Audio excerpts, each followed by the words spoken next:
Hello everyone, welcome to Agriculture Vision online platform. My self Sandeep Beniwal. आज की इस video में अपने क्लास 11th के 10th लेसन को कंटिन्यू करेंगे, जिसमें अपने 8-9 करो पढ़ चुके हैं। अब अगली फसल अपनी जो सब्जियों वाली फसल पढ़नी है, सब्जियों के बारे में पढ़ना है, वो है प्याज। ठीक है, तो प्याज होता है उसका वानस्पतिक नाम एलियम सेपा। क्या होता है?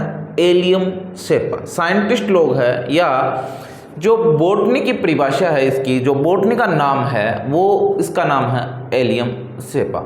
आप सभी को पता है कि अपने किस प्रकार से इनको फसलों को पढ़ते हैं। सबसे पहले अपने क्या करते हैं, उनका वानस्पतिक वर्गीकरण करते हैं, जिसमें अपने उसका वानस्पतिक नाम, कुल, इन सब के बारे में जानते हैं। फिर इसके महत्वपूर्ण जो बिंदु होते हैं कि ये प्याज में होता है, या जो गंध आती है प्याज में, या तीखापन होता है, या जो आंसू आते हैं अपने प्याज काटते समय, वो किस कारण आते हैं। उसके बाद में जलवायु के बाद में मृदा के बारे में, जलवायु के बारे में, मृदा के बारे में, खेत की तैयारी करने के बारे में, बीज दर के बारे में, उन्नतशील किस्मों के बारे में, और भी बहुत सारी जानकारियाँ, सिंचाई के बारे में, निराई गुड़ाई के बारे में, और उसके बाद में रोग, कीट और उपज कितनी होती है, इस बारे में अपने पढ़ेंगे। तो जैसे कि पहले की फसलों में आपको पता था कि पत्ता गोभी और फूल गोभी में अपने एक ही प्रकार के रोग व कीट पड़े थे, तो इसी प्रकार इसमें प्याज और लहसुन में भी एक ही प्रकार के रोग व कीट होते हैं। तो कुछ चीज़ों का अपने इसमें जिक्र करेंगे और कुछ का अपने लहसुन के साथ करेंगे। अपनी अगली फसल लहसुन रहने वाली है।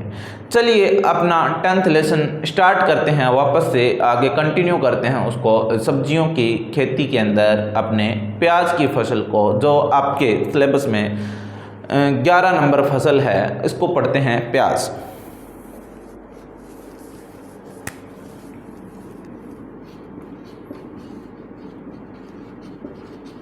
सब्जियों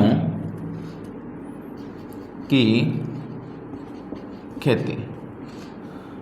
अपने सब्जियों की खेती के अंदर अपने 11 नंबर जो है वो पढ़ते हैं प्याज। प्याज को आपको पता है ONION, ऑनियन कहते हैं। इसके वानस्पतिक नाम की यदि अपने बात करें, वानस्पतिक नाम, वानस्पतिक जो नाम होता है वो होता है एलियम सेपा।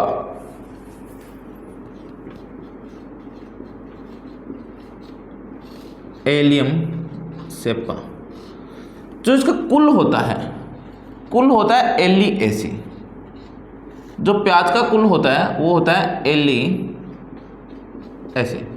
अब कुछ महत्वपूर्ण बातें देख लेते हैं कि प्याज में क्या कुछ महत्वपूर्ण होता है। प्याज में जो तीखापन होता है वो एलाइल प्रोपाइल डाइसल्फाइड के कारण होता है।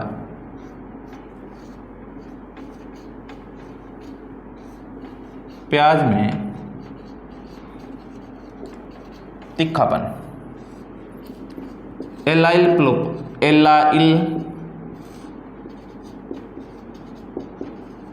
प्रोपाइल डाई सल्फाइड के कारण होता है। किसके कारण होता है? Allyl propyl disulphide. इसके कारण प्याज का तीखापन होता है। इसके बाद में अपने प्याज के बाहरी आवरण का पीला जो रंग होता है वो क्यूरेसिटिन के कारण होता है।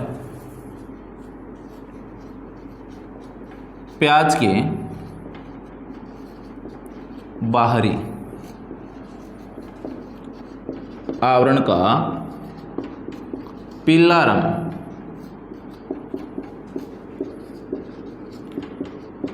क्यूरेस्टिन के कारण होता है।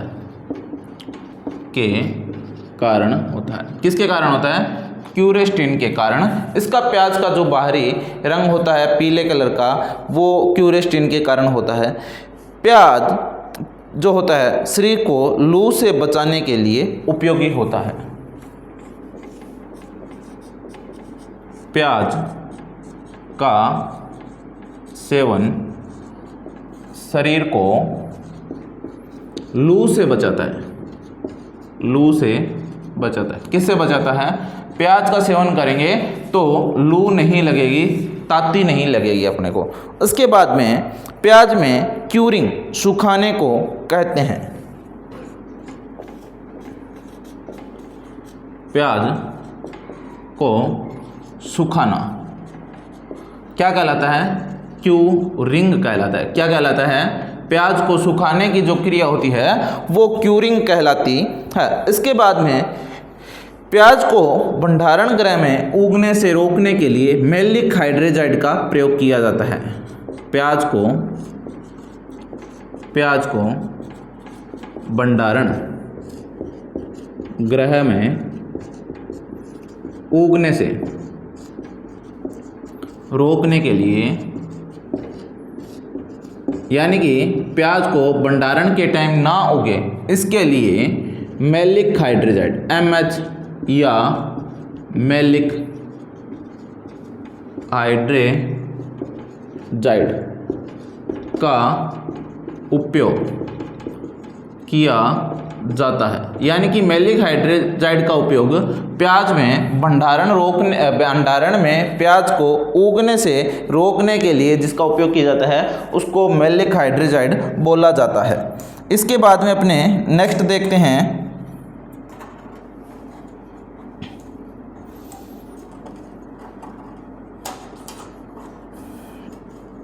नेक्स्ट पॉइंट है कि प्याज का जो लाल रंग होता है वो एंथोसाइनिन के कारण होता है। प्याज का लाल रंग किसके कारण होता है? एंथोसाइनिन। प्याज का लाल रंग एंथोसाइनिन के कारण होता है। प्याज का लाल रंग एंथोसाइनिन के कारण होता है। इसके बाद प्याज में विटामिन बी, फॉस्फोरस, कैल्शियम ये सारे होते हैं प्रचुर मात्रा में। प्याज में विटामिन बी, फॉस्फोरस, कैल्शियम प्रचुर मात्रा में होते हैं।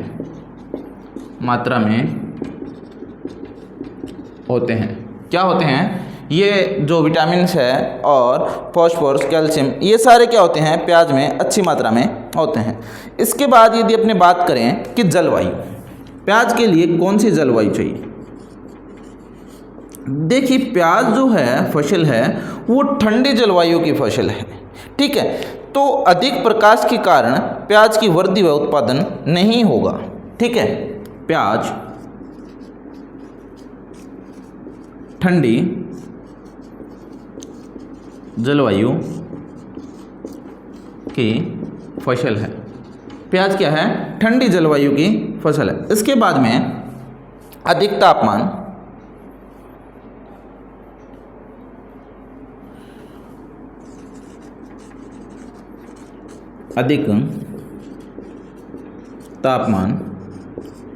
के कारण प्याज की वृद्धि व उत्पादन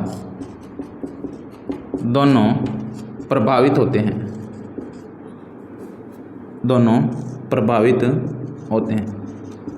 क्या होगा कि जो प्याज में ज़्यादा तापमान होगा उससे उत्पादन भी प्रभावित होगा और प्याज की वृद्धि भी प्रभावित होगी। जो प्याज के लिए सर्वोत्तम तापमान, प्याज के लिए सर्वोत्तम तापमान जो माना जाता है वो माना जाता है 13 डिग्री से 24 डिग्री सेंटीग्रेड। 13 से 24 डिग्री सेंटीग्रेड जो तापमान माना जाता है प्याज के लिए वो सर्वोत्तम माना जाता है। अब बात करते हैं मृदा एवं खेत की तैयारी। मृदा एवं खेत की तैयारी। देखिए मृदा किस प्रकार की चाहिए और खेत की तैयारी अपने किस प्रकार से कर सकते हैं। यदि इसकी बात करें तो प्याज के लिए जो मृदा होती है दोमट मृदा या ब्लू दोमट मृदा, दोमट या ब्लू दोमट मृदा जीवांश पदार्थ युक्त,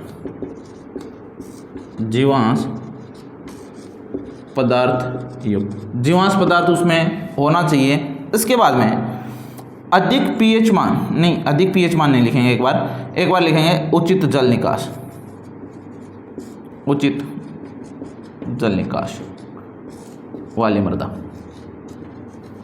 ठीक है, ये मृदा क्या रहती है, उपयुक्त रहती है। यदि अधिक पीएच मान, यदि भूमि क्षारीय या अम्लीय, दोनों में से कोई भी होगी, अधिक, यदि अधिक होगी, ठीक है, अधिक क्षारीय या अधिक अम्लीय होगी, तो प्याज की वृद्धि पर विपरीत प्रभाव पड़ता है, विपरीत प्रभाव पड़ता, यानी कि प्याज के लिए जो भूमि का पीएच मान है वो बहुत ही ज़्यादा इंपॉर्टेंट रहता है। तो इसलिए प्याज की उचित वृद्धि के लिए उचित पीएच मान होना चाहिए, भूमि ज़्यादा अम्लीय या क्षारीय नहीं होना चाहिए। जल्दी से इसको नोट डाउन कीजिए। इसके बाद में अपने सिंचाई, निराई, गुड़ाई, अन्य सभी बातें अपने कंटिन्यू पढ़ेंगे।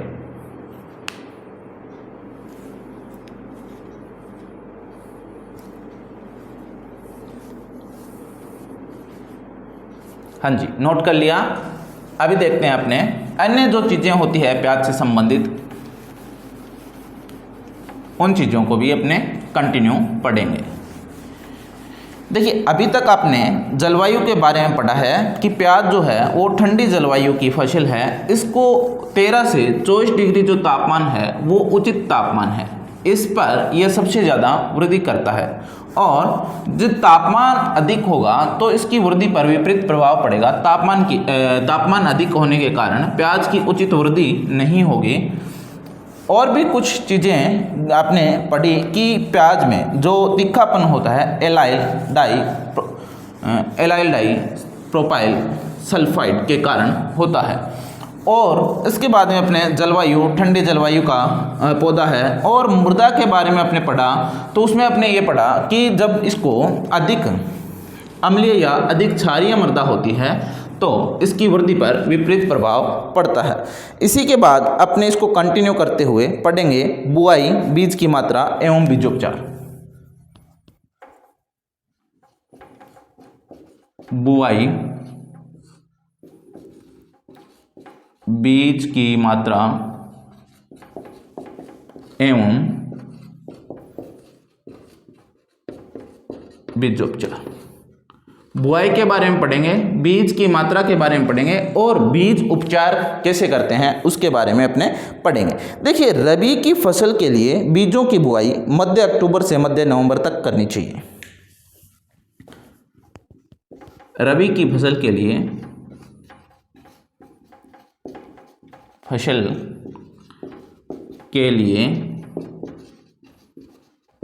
बीजों की बुआई मिड अक्टूबर से मिड नवंबर तक करनी चाहिए। यानी कि अक्टूबर या नवंबर में अपने को इनकी रबी की फसल के लिए बीजों की बुआई कर देनी चाहिए।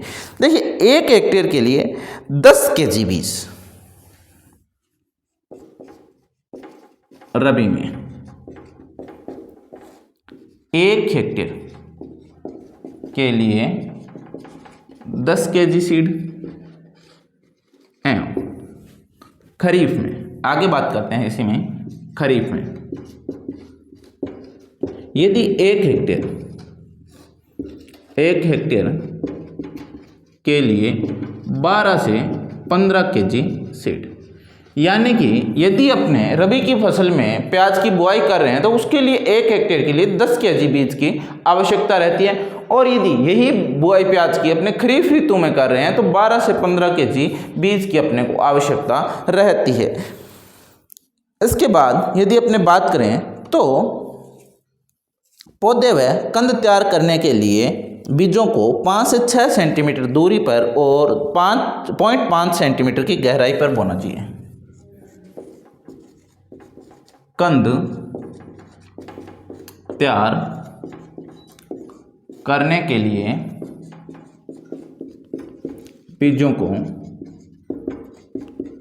5 से 6 सेमी दूरी व 0.5 सेमी गहराई पर बोना चाहिए।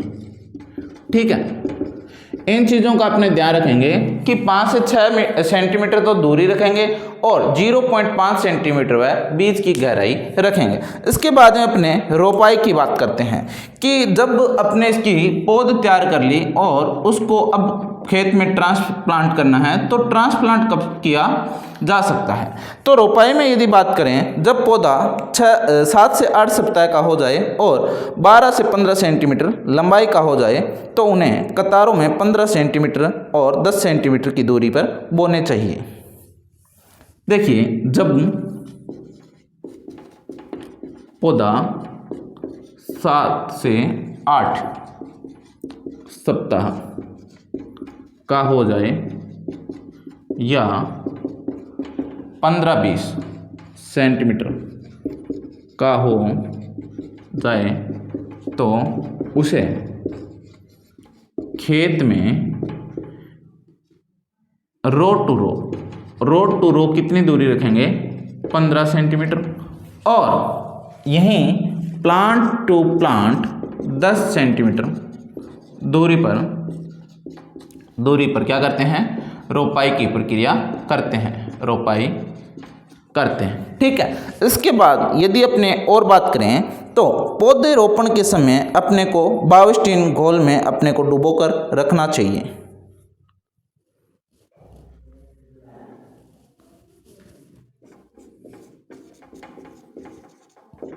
पौध रोपण से पहले 15 से 20 मिनट तक बाविस्टीन 2 ग्राम प्रति लीटर के घोल में डुबोकर रखना चाहिए। ठीक है, पौधे लगाने से पहले अपने क्या करेंगे? बाविस्टीन के घोल में अपने इसको डुबोकर रखेंगे।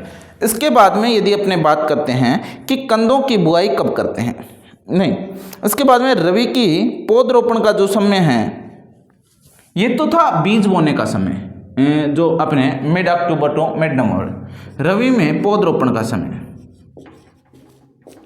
रवि में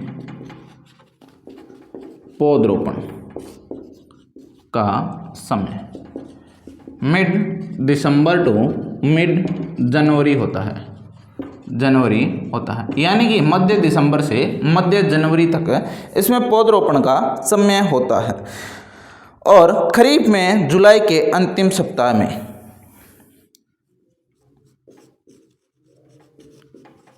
खरीफ में जुलाई के अंतिम सप्ताह में। ठीक है, खरीफ का जो समय होता है वो जुलाई का अंतिम सप्ताह होता है, जिसमें अपने बीजों की अच्छी प्रकार से कंदों को रोपाई योग्य हो जाते हैं। अब बात करते हैं कंदों की बुआई। जब अपने कंदों की बुआई करते हैं, कंदों की बुआई कब की जानी चाहिए और कैसे की जानी चाहिए? देखो, कंदों की बुआई 45 सेंटीमीटर दूरी पर और 10 सेंटीमीटर दूरी पर दोनों तरफ करनी चाहिए। कंदों की बुआई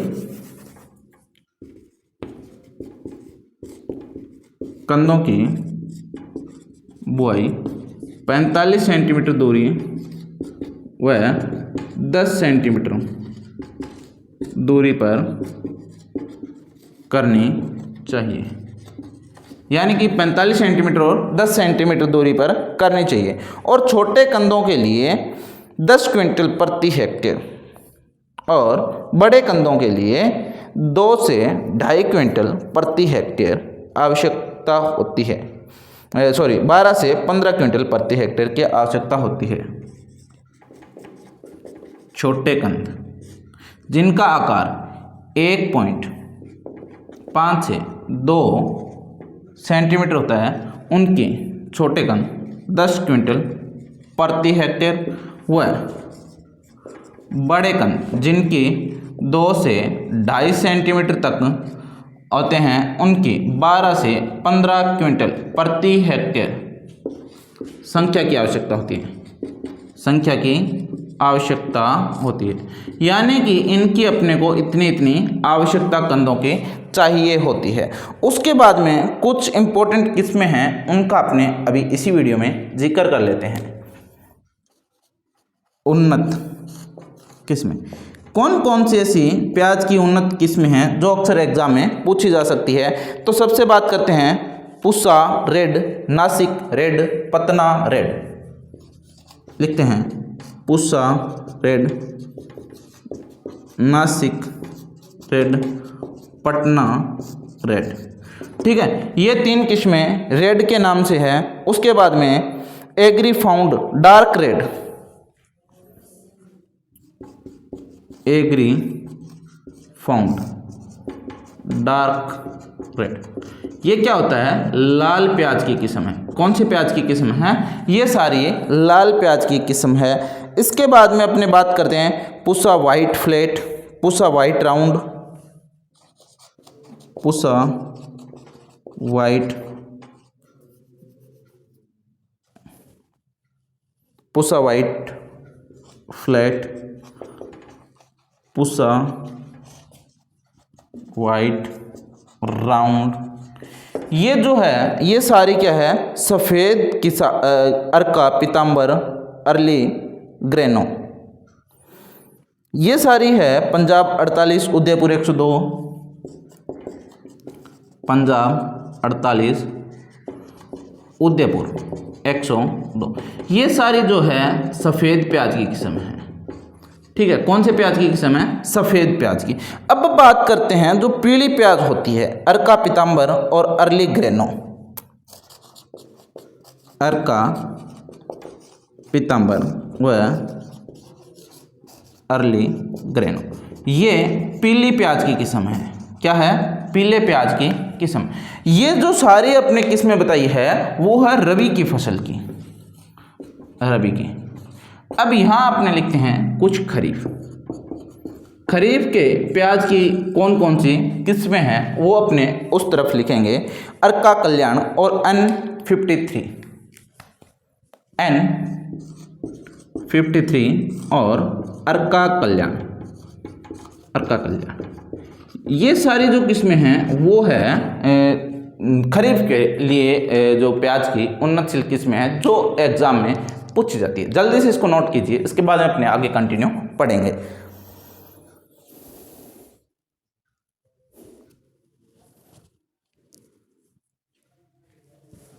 नोट कर लिया?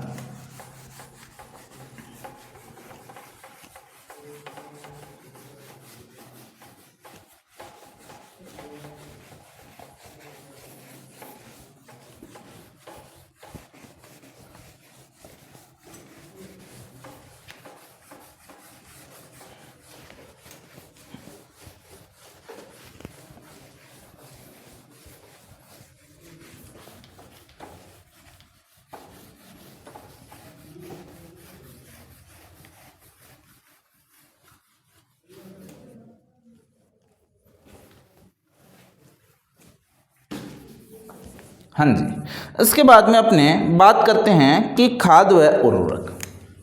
प्याज में खाद व उर्वरक कितनी मात्रा में चाहिए? यदि मैन्योर और फर्टिलाइजर खाद व उर्वरक की बात करते हैं तो आप सभी भली भांति परिचित है कि अपने सबसे पहले देखते हैं कि गोबर की खाद, तो FYM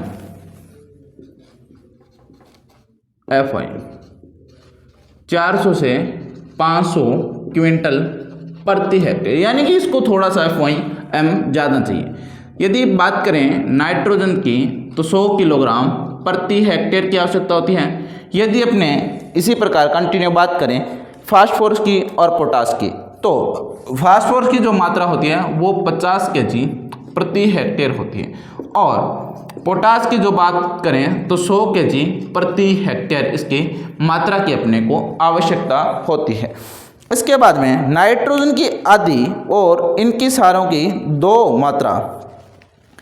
पूरी मात्रा मिलाकर देते हैं और नाइट्रोजन की 2 आधी मात्रा होती है वो अपने 2 भागों में बांट के अपने 45 दिन बाद 2 पार्ट में बांटेंगे और 45 दिन बाद क्या करेंगे, अपने सिंचाई के साथ खड़ी फसल में देंगे। इसके बाद अपने बात करते हैं कि सिंचाई कि प्याज में जो सिंचाई होती है वो कितने टाइम में करनी चाहिए। तो सिंचाई की बात करें तो बीजों की बुआई के तुरंत बाद क्या करनी चाहिए, हल्की सिंचाई करनी चाहिए। अब बात करते हैं सिंचाई या इरिगेशन। तो बीजों की बुआई के तुरंत बाद क्या करनी चाहिए, सिंचाई करनी चाहिए। बीजों की बुआई के तुरंत बाद सिंचाई करनी चाहिए, यानी कि बीज जब अपने बुआई करेंगे उसके बाद में तुरंत सिंचाई अपने को हल्की सिंचाई करनी चाहिए। और सर्दियों में लगभग 10 से 15 दिन व गर्मियों में 1 सप्ताह। देखिए गर्मियों में 1 वीक एंड सर्दियों में 10 से 15 दिन अंतराल पर अपने को क्या करनी चाहिए, सिंचाई करनी चाहिए। इसके बाद में फसल तैयार होने पर सिर्फ पीले पड़कर जब गिरने लगे तब सिंचाई बंद कर देनी चाहिए। फसल तैयार होकर जब सिर्फ पीले पड़कर गिरने लगे तब सिंचाई बंद कर देनी चाहिए। ठीक है, उसके बाद में सिंचाई नहीं करनी चाहिए, बंद कर देनी चाहिए। ठीक है, उसके बाद में अपने को सिंचाई नहीं करनी चाहिए, उससे अपने को फसल उत्पादन में नुकसान हो सकता है, कंद गल सकते हैं। अब बात करते हैं निराई गुड़ाई। देखिए निराई और गुड़ाई। अब निराई गुड़ाई में इसमें क्या करेंगे कि इसमें प्याज में खरपतवार निकालने के लिए 2-3 बार निराई गुड़ाई करनी चाहिए और गहरी गुड़ाई करने से कंदों को नुकसान होना चाहिए। 2-3 बार निराई गुड़ाई आवश्यक है।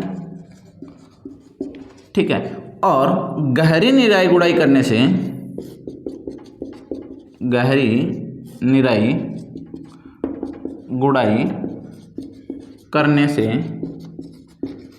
कंदों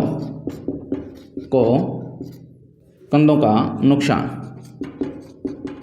नुकसान होता है, यानी कि जो कंद बनते हैं उनका नुकसान होता है अधिक गहरी निराई गुड़ाई करने से।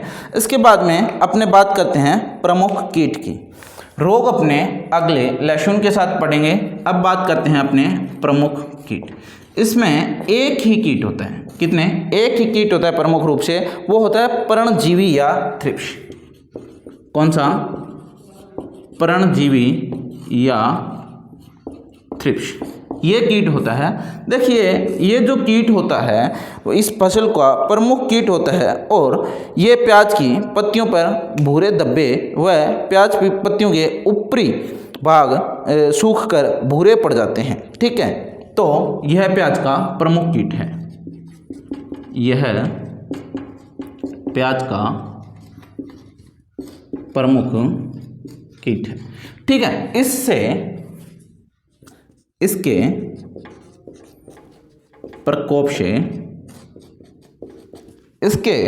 प्रकोप से पत्तियों पर भूरे धब्बे एवं पत्तियों के ऊपरी भाग, पत्तियों पर भूरे धब्बे बनते हैं व पत्तियों का ऊपरी भाग सूखकर नष्ट हो जाता है। क्या हो जाएगा? ऊपरी भाग जो होगा वो सूख कर नष्ट हो जाता है। ये इस कीट की अपने पहचान है और इसकी रोकथाम के लिए थायोमिथॉक्सिन जो दवा है उसका 0.5 ग्राम प्रति लीटर पानी का घोल बनाकर छिड़काव करते हैं। रोकथाम के लिए थायोमिथॉक्सिन दवा का 0.5 ग्राम प्रति लीटर पानी का घोल बनाकर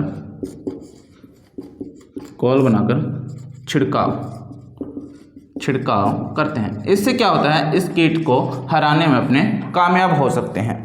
इसके बाद की यदि बात करें तो रोग की बात अपने अगले वीडियो में लहसुन के साथ करेंगे। और खुदाई व उपज की यदि बात करें, अब बात करते हैं खुदाई व उपज की। खुदाई व उपज फिर से बता रहा हूँ, रोग की बात अपने अगले वीडियो में लहसुन के साथ करेंगे, क्योंकि लहसुन और प्याज के रोग जो होते हैं कॉमन होते हैं। तो 40 से 145 दिन में और बीज से तैयार फसल 140 से 150 दिन में खुदाई योग्य। और कंदों से तैयार फसल, कंदों से आपने दो प्रकार से पढ़ा था। देखिए कौन कौन से हैं। कंद से अपने बीज कंदों से तैयार पड़ी थी और बीज से तैयार पड़ी थी। जो कंदों से तैयार की थी वो 100 से 110 दिन में क्या हो गई थी? खुदाई योग्य हो गई थी। ठीक है। और जो बीज से तैयार की थी वो 140 से 150 दिन में पककर तैयार हुई थी। यदि उपज की बात करें तो 250 से 300 कुंटल प्रति हेक्टेयर। उपज की बात करें तो 250 से 300 क्विंटल प्रति हेक्टेयर की अपने को औसतन उपज प्राप्त होती है। इसके बाद में एक इसमें छोटा सा टॉपिक और पढ़ते हैं कि इसका भंडारण किया जाता है। भंडारण से अपने को क्या है? दाम अधिक मिलते हैं। तो प्याज को भंडारण के लिए क्या करते हैं कि प्याज के कंदों को अच्छी तरह से छायादार स्थान पर सुखाने के बाद हवादार कमरों में फैला कर रखना चाहिए। कंदों को छाया में सुखाकर हवादार कमरों में भंडारित किया जाता है। ठीक है। ये हवादार कमरों में भंडारित किया जाएगा। और इसके भंडारण के टाइम अपने कौन सी हार्मोन का उपयोग करेंगे? मैलिक हाइड्रोजाइड का अपने उपयोग करेंगे, जिससे कंदों में अपने अंकुरण नहीं होगा। ठीक है। मैं उम्मीद करता हूँ कि आपको हेल्प मिल रही होगी कक्षा 11th को पढ़ने में। इसी प्रकार अपने 12th की वीडियो भी इसी चैनल पर कंटिन्यू लाने की कोशिश मैं करूँगा। देखता हूँ कि अगले मंथ तक इसको भी स्टार्ट कर दिया जाएगा। और इस पर आपको एग्रीकल्चर से रिलेटेड सभी कॉम्पिटिटिव सभी कॉलेजेस और स्कूल के और जो आपके एंट्रेंस एग्जाम होते हैं उनकी तैयारी करने के लिए मैं उम्मीद करता हूं, मैं कोशिश कर रहा हूं कि आपको सभी वीडियो अवेलेबल करवाए जाए। ठीक है। तो आपको यदि वीडियो अच्छी लगे तो आप लाइक कीजिए, कमेंट कीजिए। आपका कुछ सजेशन हो तो आप हमें इंस्टाग्राम के माध्यम से, टेलीग्राम के माध्यम से व कमेंट के माध्यम से दे सकते हैं। धन्यवाद।